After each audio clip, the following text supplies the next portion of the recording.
More voyages to the Americas. Columbus sailed back to Spain, but he returned 3 times to the Americas. He claimed all the lands he explored for Spain.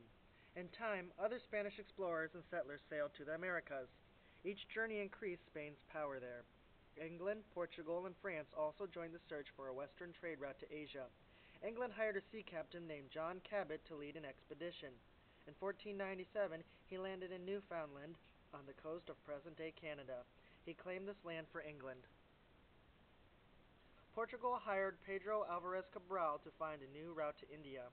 On his expedition, he found a land that was unknown to Europe, present-day Brazil. Cabral claimed this land for Portugal. About 40 years later, French explorer Jacques Cartier explored part of the St. Lawrence River. He claimed the surrounding land for France. That land is now part of Canada.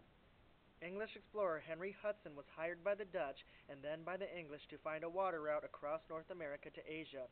Between 1609 and 1611, he explored a wide river in present-day New York and a large bay in northern Canada. Both were later named after him. The Columbian Exchange. Once Europeans reached America's shores, both Europe and the Americas were changed.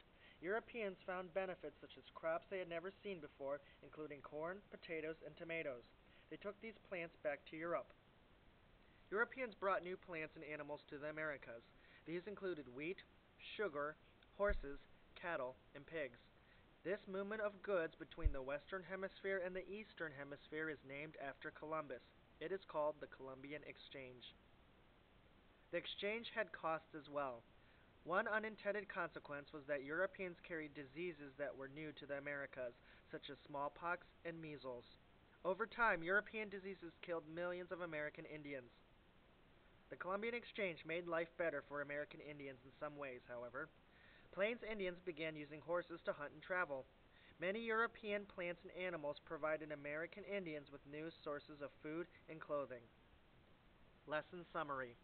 Marco Polo's book led to European interest in Asian trade. In search of a new route to Asia, Christopher Columbus sailed to the Americas. French, Portuguese, and English explorers came to the Americas after Columbus. The Columbian Exchange carried plants, animals, and diseases between the Western and Eastern hemispheres. Why it matters. Economic opportunity pulled Europeans to the Americas, where they had contact with American Indians for the first time. This contact changed life in both places forever. People today are pulled to the United States by economic opportunity.